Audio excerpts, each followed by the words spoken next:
Bismillahirrahmanirrahim. Assalamualaikum warahmatullahi wabarakatuh. Saya Nurma Yulianti, NPM 2012 10107, Prodi Pendidikan Agama Islam, kelas 2A semester 2. Mata kuliah Psikologi Pendidikan. Dosen pengampu Ibu Raudatul Jannah.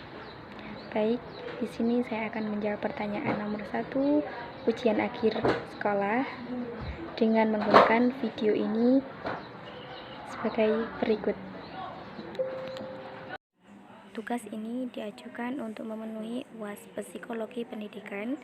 Nama Nurma Yulianti, NPM 2012 10107, Prodi Pendidikan Agama Islam, kelas 2A semester 2. Dosen pengampu Ibu Siti Raudatul Jannah. Baik, di sini ada 3 materi, yakni yang pertama adalah Pavlov dan conditioning klasik. Yang kedua, B.S. Skinner dan conditioning operant. Yang ketiga yaitu Albert Bandura dan teori belajar sosial. A. Pavlov dan conditioning klasik. Salah satu teori belajar yang menghubungkan antara stimulus dan respons adalah teori conditioning yang dikenal oleh Ivan Petrovich Pavlov tahun 1849 sampai 1936. Seorang behavioristik terkenal dengan teori pengkondision asosiatif stimulus respon. Pavlov lulus sebagai sarjana kedokteran dengan bidang dasar fisiologi. Ivan Pavlov meraih penghargaan Nobel pada bidang fisiologi or medicine tahun 1904. Karyanya mengenai pengkondisian sangat mempengaruhi psikologi behavioristik di Amerika. 1. Teori conditioning. Bentuk paling sederhana dalam belajar adalah conditioning, karena conditioning sangat sederhana bentuknya dan sangat luas sifatnya. Para ahli sering mengambilnya sebagai contoh untuk menjelaskan dasar-dasar dari semua proses belajar. 2. Teori belajar Ivan Pavlov. Teori belajar Ivan Pavlov adalah sebagai berikut. A. Refleks yang dikondisikan. B. Pengkondisian tingkat tinggi. C. Generalisasi. D. Diskriminasi. E. Pelenyapan eksperimental. Secara garis besar, teori belajar menurut Ivan Pavlov adalah 1. Law of Respondence Conditioning, yakni hukum pembiasaan yang dituntut. Jika dua macam stimulus dihadirkan secara simultan atau yang salah satunya berfungsi sebagai reinforcer, maka refleks dan stimulus lainnya akan meningkat. Yang kedua yaitu Law of Respondent Extinction, yakni hukum pemusnahan yang dituntut. Jika refleks yang sudah diperkuat melalui respondence conditioning itu didatangkan kembali tanpa menghadirkan reinforcer, maka kekuatannya akan menurun. 3. Iradiasi dan konsentrasi. Pavlov menggunakan istilah analser untuk mendeskripsikan jalur dari satu reseptor indrawi ke area otak tertentu. Suatu analiser terdiri dari reseptor indrawi yang diproyeksikan ke beberapa area otak dan menimbulkan eksitasi di area itu. Pada awalnya terjadi iradiasi eksitasi. Dengan kata lain, eksitasi ini akan meluber ke area otak lain di dekatnya, dan ini yang dipakai Pavlov untuk menjelaskan generalisasi. Pavlov juga menemukan bahwa konsentrasi adalah sebuah proses yang berlawanan dengan iradiasi, mengatur eksitasi dan hambatan. Dia menegaskan bahwa dalam situasi tertentu, baik itu eksitasi maupun hambatan, dikonsentrasikan pada area spesifik di otak. Proses konsentrasi ini dipakai untuk menjelaskan diskriminasi. Teori klasikal conditioning dalam pendidikan. Prinsip-prinsip belajar menurut teori klasikal conditioning adalah sebagai berikut. Belajar adalah pembentukan kebiasaan dengan cara menghubungkan atau mempertautkan antara perangsang atau stimulus yang lebih kuat dengan perangsang yang lebih lemah. Proses belajar terjadi jika ada interaksi antara organisme dengan lingkungan. Belajar adalah suatu proses perubahan yang terjadi karena adanya syarat-syarat conditions yang kemudian menimbulkan respons. Belajar erat hubungannya dengan prinsip penguatan kembali atau dengan perkataan lain dan ulangan dalam hal belajar adalah penting. Setiap perangsang akan menimbulkan aktivitas otak US dan CS akan menimbulkan aktivitas otak. Aktivitas yang ditimbulkan US lebih dominan daripada yang ditimbulkan CS. Oleh karena itu, US dan CS harus dipasang bersama-sama. Yang lama-kelamaan akan terjadi hubungan. Kelebihan dan kelemahan klasikal conditioning. Adapun kelebihan dan kekurangan conditioning klasik adalah sebagai berikut. A. Kelebihan. Cocok diterapkan untuk pembelajaran yang menghendaki penguasaan keterampilan dengan latihan, karena dalam teori ini menghadirkan stimulus yang dikondisikan untuk merubah tingkat laku pembelajar. Memudahkan pendidik dalam mengontrol pembelajaran, sebab individu tidak menyadari bahwa dia dikendalikan oleh stimulus yang berasal dari luar dirinya. B. Kelemahan. Teori ini menganggap bahwa belajar hanyalah terjadi secara otomatis ketika diberi stimulus yang sudah ditentukan. Pembelajar langsung memberikan respon, keaktifan pembelajar dan kehendak pribadi tidak dihiraukan. Yang dua itu, teori ini juga terlalu menonjolkan peranan latihan atau kebiasaan, padahal individu tidak semata-mata tergantung dari pengaruh luar yang menyebabkan individu cenderung pasif karena akan tergantung pada stimulus yang diberikan. Yang ketiga yaitu teori conditioning memang tepat kalau kita hubungkan dengan kehidupan binatang. Dalam teori ini, proses belajar manusia dianalogikan dengan perilaku hewan sulit diterima, mengingat perbedaan karakter fisik dan psikis yang berbeda antara keduanya, karena manusia memiliki kemampuan yang lebih untuk mendapatkan informasi. Oleh karena itu, teori ini hanya dapat diterima dalam hal-hal belajar tertentu saja, umpamanya dalam belajar yang mengenai skill atau keterampilan tertentu dan mengenai pembiasaan pada anak-anak kecil. B. B.F. Skinner dan conditioning operan. Kajian mengenai operan conditioning dapat membantu pemahaman tentang kaitan antara perilaku dan konsekuensi dari perilaku. Skinner kemudian memulai kajiannya tersebut melalui serangkaian eksperimen yang dilakukan sebelum mengenalkan teori operan conditioning. Setelah melakukan perangkaian eksperimen, Skinner kemudian mengenalkan teori operan conditioning. Teori operan conditioning adalah salah satu teori belajar yang dirumuskan oleh Skinner sebagai pengembangan dan teori belajar sebelumnya, yaitu teori klasikal conditioning yang dikemukakan oleh Ivan Pavlov. Skinner mendasarkan teorinya pada teori law of effect yang dirumuskan oleh Edward Lee Thomdick. Teori law of effect menyatakan bahwa tanggapan yang menghasilkan efek kepuasan dalam situasi tertentu cenderung akan terjadi lagi dalam situasi yang sama, dan sebaliknya, tanggapan yang menghasilkan efek tidak nyaman cenderung tidak akan terjadi lagi dalam situasi yang sama. Berdasarkan teori law of effect, Skinner kemudian mengenalkan teori yang sama dengan mengenalkan istilah baru yang disebut dengan operan untuk menjelaskan seluruh perilaku dan tanggapan yang dihasilkan oleh sebuah organisme ketika terpapar oleh peneguh atau reinforcers dan hukuman atau punishments. Manfaat mempelajari teori operan conditioning B.F. Skinner. Mempelajari teori operan conditioning B.F. Skinner dapat memberikan beberapa manfaat. Di antaranya adalah kita dapat mengetahui dan memahami pencetus teori operan conditioning B.F. Skinner. Kita dapat mengetahui dan memahami asumsi teori operan conditioning B.F. Skinner.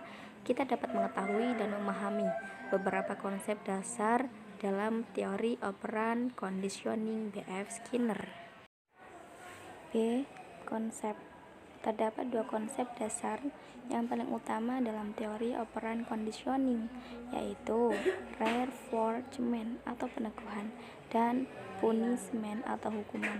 Selain kedua konsep dasar tersebut, konsep dasar teori operan conditioning lainnya adalah extinction, spontaneation, recovery, generalization, discrimination, dan shaping.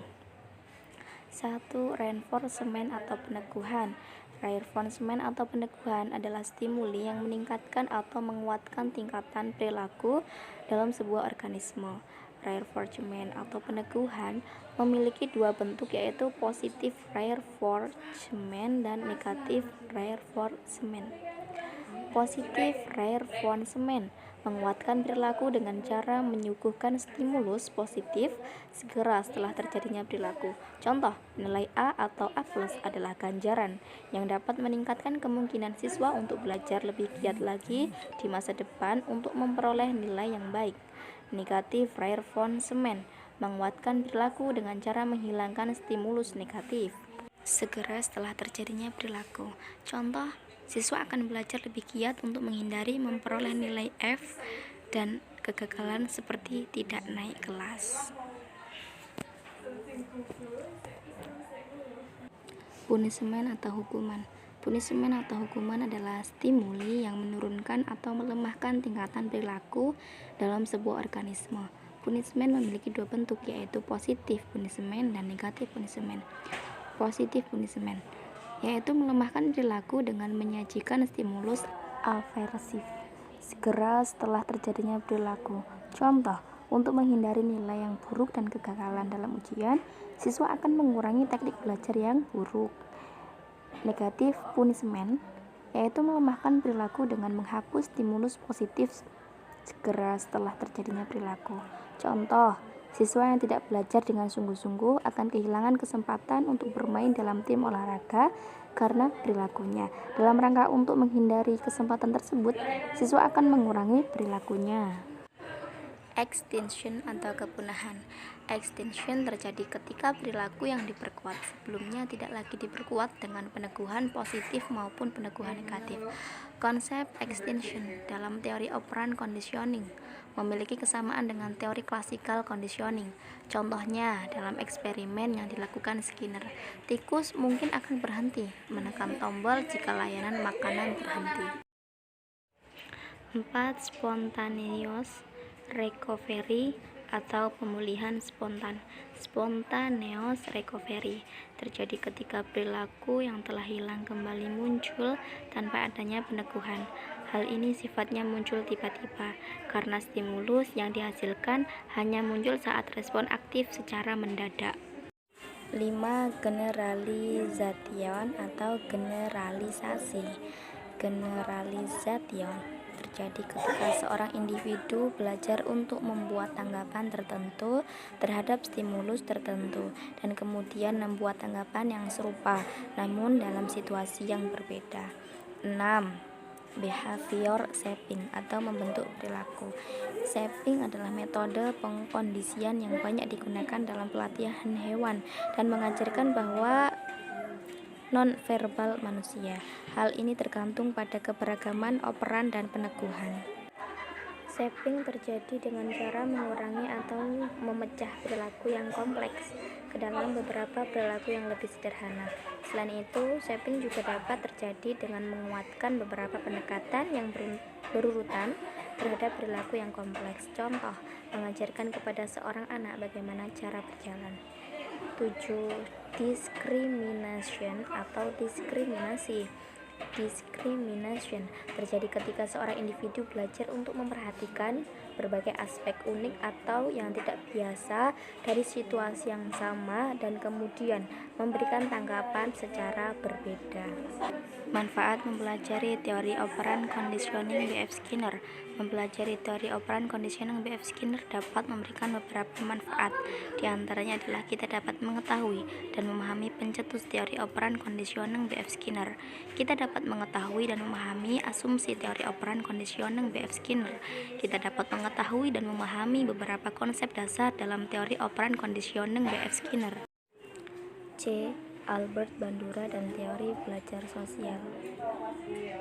Ia seorang psikologi yang terkenal dengan teori belajar sosial atau kogniprofesional serta efikasi dari eksperimen yang sangat terkenal adalah eksperimen Babu Doyle yang menunjukkan anak-anak mampu seperti perilaku aggression orang dewasa di sekitarnya. 1. Teori belajar sosial Albert Bandura. Teori belajar sosial dikembangkan oleh Albert Bandura. Asal mulanya teori ini disebut learning, yaitu belajar dengan mengamati perilaku orang lain.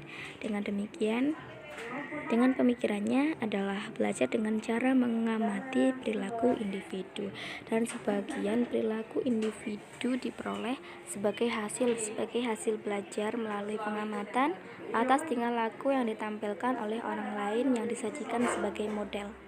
Menurut teori belajar sosial, yang terpenting ialah kemampuan seseorang untuk mengabstraksikan informasi dari perilaku orang lain, mengambil keputusan mengenai perilaku mana yang akan ditiru, dan kemudian melakukan perilaku-perilaku yang dipilih.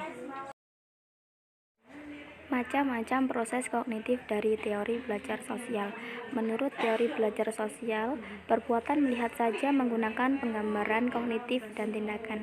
Secara rinci, dasar kognisi dalam proses belajar dapat diringkas dalam 4 tahap, yaitu 1. Atensi atau perhatian model, tidak dapat ditiru apabila tidak diadakan pengamatan sehingga dapat dipersepsikan secara tepat. 2.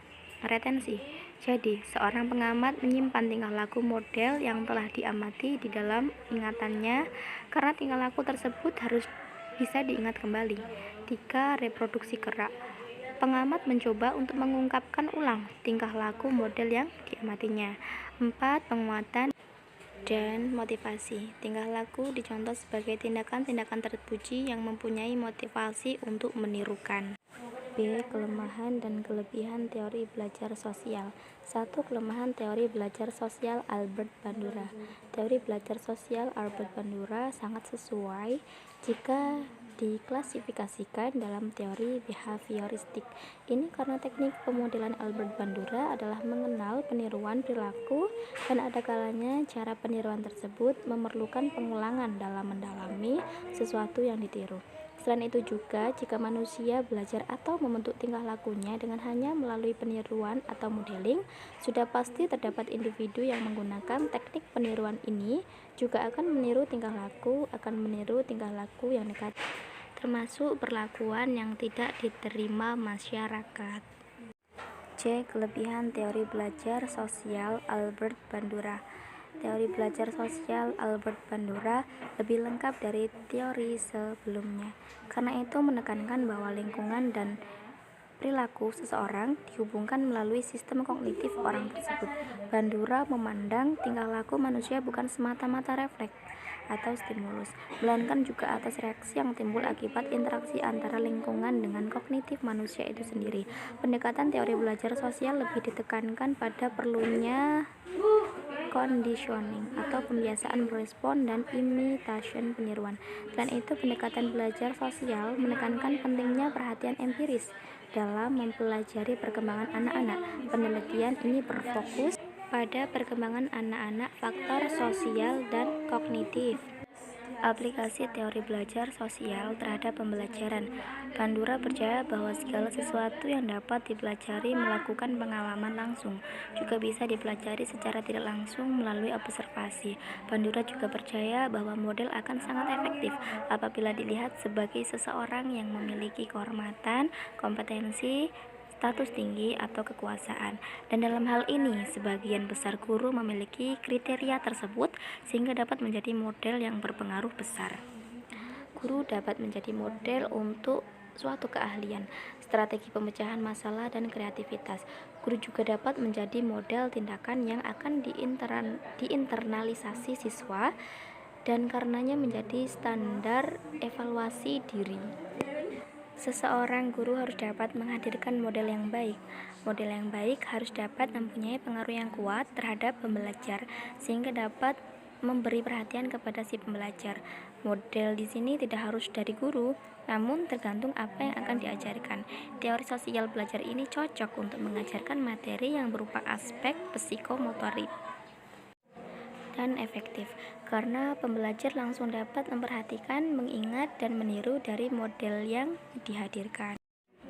Baiklah, dari materi tersebut dapat saya simpulkan bahwasannya 1. Dalam ilmu psikologi, teori belajar selalu dihubungkan dengan stimulus, respons, dan teori-teori tingkah laku yang menjelaskan respon makhluk hidup dihubungkan dengan stimulus yang didapat dalam lingkungannya. Proses yang menunjukkan hubungan yang terus-menerus antara respons yang muncul serta rangsangan yang diberikan dinamakan proses belajar. Atau tahun 1981 sampai 1991 dalam buku Psikologi Umum Alex Sobur. 2. Salah satu teori belajar yang menghubungkan antara stimulus dan respons adalah teori conditioning yang dikenalkan oleh Ivan Petrovich Pavlov atau tahun 1849 sampai 1936. Seorang behavioristik terkenal dengan teori pengkondision asosiatif stimulus respon. Pavlov lulus sebagai sarjana kedokteran dengan bidang dasar fisiologi. Ivan Pavlov meraih penghargaan Nobel pada bidang fisiologi or medicine tahun 1904. Karyanya mengenai pengkondisian sangat mempengaruhi psikologi behavioristik di Amerika. 2. Bruce Frederick Skinner atau lebih dikenal dengan B.F. Skinner, lahir di Susquehanna, Pennsylvania, 20 Maret 1904, meninggal di Massachusetts 18 Agustus 1990 pada umur 86 tahun, adalah seorang psikolog berkebangsaan Amerika yang lahir pada tanggal 20 Maret 1904 di Susquehanna, Pennsylvania, Amerika Serikat, terkenal dari aliran behaviorisme. Skinner dikenal sebagai salah satu tokoh psikologi behaviorisme yang sangat berpengaruh. Inti pemikiran Skinner adalah setiap manusia bergerak karena mendapat rangsangan dari lingkungannya. Sistem tersebut dinamakan cara kerja yang menentukan operan conditioning. Setiap makhluk hidup pasti selalu berada dalam proses bersinggungan dengan lingkungannya. Di dalam proses itu, makhluk hidup menerima rangsangan atau stimulan tertentu yang membuatnya bertindak sesuatu. Rangsangan itu disebut stimulan yang menggugah. Stimulan tertentu menyebabkan manusia melakukan tindakan-tindakan tertentu dengan konse dalam perspektif behaviorisme. Perilaku manusia yang dapat diamati atau dilihat, dapat dianalisa, diukur, dilukiskan, dan diramaikan. Sebagai seorang psikolog bermazhab behaviorisme, Skinner meyakini bahwa perilaku manusia dapat dijelaskan hanya dengan melihat berbagai faktor eksternal yang menyebabkan seseorang berperilaku tertentu, dan karena itulah kita tidak perlu melihat ke dalam pikiran dan motivasi internal seseorang. 3. Albert Bandura sangat terkenal dengan teori pembelajaran sosial. Salah satu konsep dalam aliran behaviorisme yang menekankan pada komponen kognitif dan pikiran, pemahaman, dan evaluasi. Ia seorang psikolog yang terkenal dengan teori belajar sosial atau kognitivi sosial serta efikasi diri. Eksperimen yang sangat terkenal adalah eksperimen Bobo Doyle yang menunjukkan anak-anak meniru seperti perilaku agresif dan orang dewasa di sekitarnya. Teori kognitif sosial atau sosial kognitif teori yang dikembangkanlah oleh Albert Bandura menyatakan bahwa faktor sosial dan kognitif serta faktor pelaku memainkan peran penting dalam pembelajaran. Faktor kognitif berupa ekspektasi atau penerimaan siswa untuk meraih keberhasilan. Faktor sosial mencakup pengamatan siswa terhadap perilaku orang tuanya. Menurut Bandura, ketika siswa belajar, mereka dapat mempresentasikan atau mentransformasi pengalaman mereka secara kognitif. Mungkin cukup sekian yang dapat saya sampaikan. Terima kasih atas segala perhatian. Mohon maaf atas segala kesalahan dan kekurangan. Dan kepada Allah lah saya mohon ampun. Saya akhiri. Wallahul muwaffiq ila aqwamit thoriq. Wassalamualaikum warahmatullahi wabarakatuh.